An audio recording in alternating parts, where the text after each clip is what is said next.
Hi there, welcome back to my channel Foxy at 50, and today we are going to talk about the demon toxin that is sugar, because if there is one food that is going to age us more than anything else, you can bet that it's sugar. Refined carbs and sugar leads to premature aging. It's not a theory, this is a fact, all backed up by scientific evidence. So high sugar intake will destroy the collagen and the elastin in your skin. So it's very important that you realize that.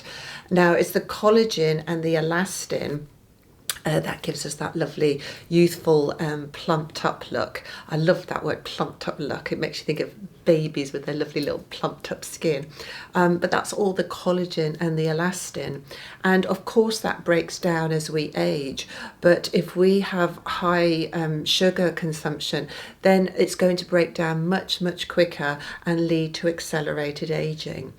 And not only does it cause accelerated aging, but sugar is also linked to acne. So if you suffer from breakouts and that kind of thing, do take a look at your sugar content, because of course acne, you know, it can be hormonal imbalance, it can be all sorts of things, but sugar is one of them. So just bear that in mind as well.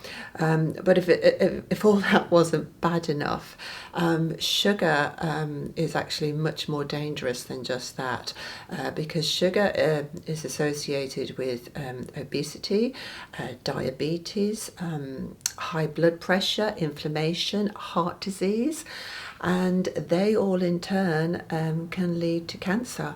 So it's very important that we start looking at the toxins. There'll be other toxins that I'll be discussing, but as I say, today it's all about the sugar. And you know, what's extraordinary is that these sugars are in nearly all of the foods that we are buying and maybe just not aware of. I mean, one of my real bugbears is you pick up a tin of beans and it proudly demonstrates on the label, oh, counts as one of your 5 a day. That really annoys me. Yes, beans are highly nutritious. I love beans. They're full of protein, they're full of fibre, everything that I love. But the ones that you pick up off the supermarket shelf, they're full of sugar and they're full of salt, and that really negates any nutrition that you're going to get from them, or you thought you were getting. I mean, I'm not saying never have a tin of beans again, but what you have to bear in mind is that anything that contains sugar, it's like a drug, sugar. So even if you have just a tiny little bit, it leaves you wanting more. Not many people can smoke one cigarette and not want the whole pack. Now, sugar's exactly the same. So what I do, or what I say, is choose your sugars wisely. I certainly haven't managed to cut sugar completely out of my diet. I know some people that do, and they're amazing. My hat's off to them. But I still want a social life. And when you think about it, everything that we do or we celebrate or we do socially revolves around food and alcohol. So if we're not going to live like nuns, then how can we still have a decent social life and eliminate these dreadful toxins that are causing us so much harm? I mean, a couple of very small things that I'll just throw in. I don't know whether you've come across stevia or not. Stevia is absolutely fantastic to put in your tea and your coffee as a sweetener or cook with it. It's not an artificial sweetener, it's a plant-based sweetener, so it's extremely good for you. They've tested it. There are absolutely no harmful effects whatsoever, unlike the artificial sweeteners, which are extremely harmful. And of course, we know sugar is extremely harmful. So, and I've seen Raymond Blanc cooking with stevia, so if it's good enough for Raymond. Also, things like 85% dark chocolate, that's amazing. If you eat something and then you're craving pudding or craving something sweet, just a couple of squares of the real proper dark chocolate, I think it has to be at least 80%. Not only will that really quell your cravings, but it actually is very good for you because it's full of antioxidants. Obviously not the milk chocolate, but the good dark chocolate. And it makes you feel after just a couple of squares like you've had a couple of bars of chocolate. So it really stops you from craving anymore, and actually very good for you. But you know, don't go over the couple of squares.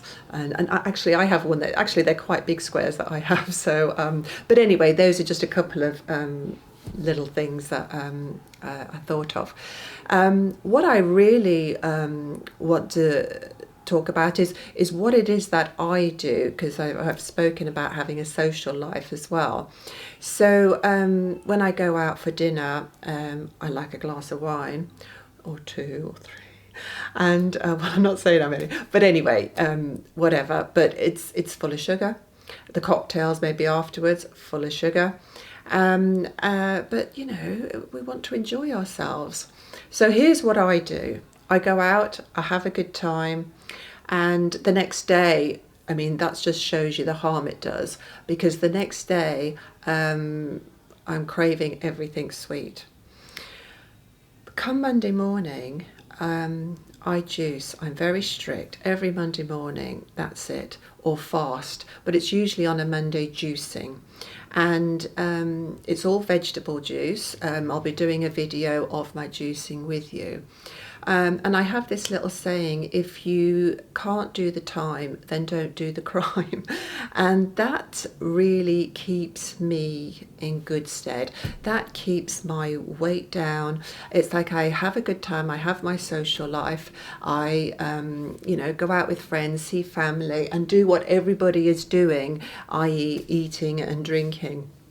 But then I'm very strict with myself, and I say, right, okay, this week now, or for 2 days or 3 days or 4 days, whatever it is, it's just vegetable juice, or absolutely no sugar, nothing that can spike my blood sugar levels to want more sugar. So and that and fasting, when it gets to say Friday, let's say I've managed to do it Monday to Friday, come Friday, the thought of having even a chocolate bar or a cake, I mean, I just don't want it. I absolutely don't want it. You completely change your taste buds. Now, the trouble is that you might say, well, I only want that little bit of, or that little biscuit, you know. But that one biscuit, you see, is a drug. It'll spike your blood sugars and make you want more. So that's why you have to be careful. And that's why I say, choose your sugars wisely. So I choose them when I'm socializing, when I'm out with friends. And then when I'm not out with them, then I go back to, you know, something purely plant-based. Well, not purely plant-based, but pretty much. And it detoxes you, it stops the calories piling on, it keeps it in control. It's the same whenever I go on holiday. Now, if I go on holiday, I'm drinking and eating foods that I wouldn't normally have every night. So when I come back off holiday, first day, that's it, into the juicing. And then I will juice all week for sure, because I don't want to get behind. I'll have had a good holiday and I want to enjoy that holiday. But then come when I get home, if I don't do something to make up for what I just did on holiday, then the weight's going to start piling on. So do the crime, but man up and do the time. But doing the time is really healing your body from the naughtiness that you've done. Now, I know nutritionists are going to say, well, you know, you should just have one glass of wine with a meal and you should just do this. And if that's how you are, well, that's absolutely fantastic. I'm talking about people who want to go out and have a good meal and enjoy themselves and have a few glasses of wine or a couple of cocktails or whatever it is. But you know, when I was younger, I used to go out more often. I certainly cut down on how much I go out. And as I say, I just try to choose everything a bit more wisely, and then I can stay on top of everything. But when you have gone out and or you know, had a binge on sweets, chocolates, whatever, then just say, right, okay, now I'm going to detox, I'm going to just have vegetable juice or fast or whatever it is. So you can bring your body back as near as you can to what it was before, and still enjoy a social life. So that's the way I do it, and that's the way I've stayed on top of things for quite a few years. Now, what is also extremely worrying is the rise in depression due to sugar. Now, obviously, there's lots of different ways of becoming depressed, but sugar has now been linked to depression, so it's something, again, that you might want to think about. Because if you consume really large amounts of sugar, it will lift you up onto such a high, but just like any drug, you will come crashing down, and the withdrawal symptoms are just horrendous, and you just end up wanting more and more. Now, I speak from experience because I am a sugarholic. I've gone on benders of sweets. I mean, I can remember one time, this is when I first started to link the sugar to depression. I think it was one Christmas, and I dived into one of those big tins of sweets, and I polished off most of them. And I think it was in the days when the tins were a lot bigger. and from being absolutely fine, I woke up the next day with these real feelings of doom and gloom and woe, and what on earth is wrong with me? And I put it together that it was that, but I had absolutely no evidence. I didn't know. There was no Google at the time. I mean, this is quite some time ago, and but I noticed that each time I did that, the terrible depressed feelings came about the next day. So do think about that, and start to think about cutting down. As I say, I haven't eliminated it completely, but what we've got to do is start looking at the labelling, because we're not even aware sometimes of all the foods that contain all this added sugar. And they love to say that yogurts or these are so healthy. I mean, they can be full of sugar. I mean, of course, the natural ones aren't, and they're great. Have them with fresh fruit. But and all these so-called healthy bars full of sugar. So I know you can't stand there in the supermarket looking at all the labels. You'll be there all day.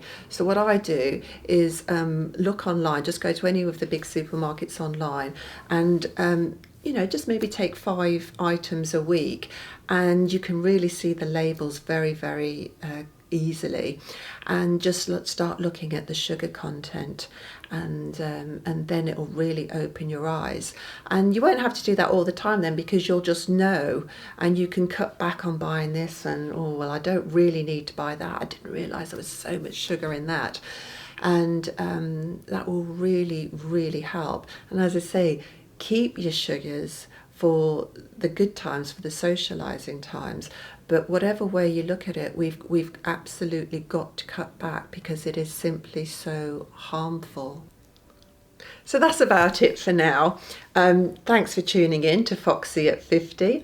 I'm Nuala Black, and do remember, if you have any comments or questions, or you'd like to interact, please do, and please feel free to share and post, and subscribe. Ring the little bell if you would like notification of when a new video comes out. And as I say, thanks very much for listening, and there'll be a new video out next week, and I look forward to seeing and reading your comments. And until the next time, thanks very much, and bye bye for now.